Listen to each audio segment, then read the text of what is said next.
艾略特波浪理論。該理論認為，市場往往會經歷一系列5波波動，然後反轉並形成另一組相反方向嘅波浪。通過了解艾略特波浪序列，交易者可以通過遵循該模式嚟預測價格走向。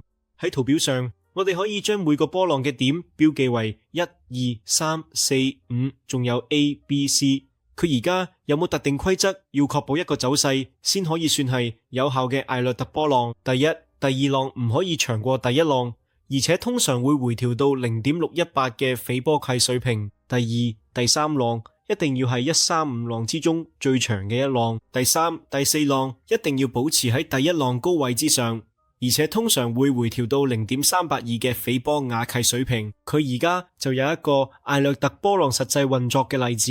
喺呢張圖入邊，我哋可以見到個價格好似出現咗1、2、3浪嘅艾略特波浪，所以根據第四浪嘅理論，即係話價格通常會回調到 0.382 嘅斐波嗰契水平，先至繼續向上。我哋可以利用呢個回調作為一個潛在嘅買入時機。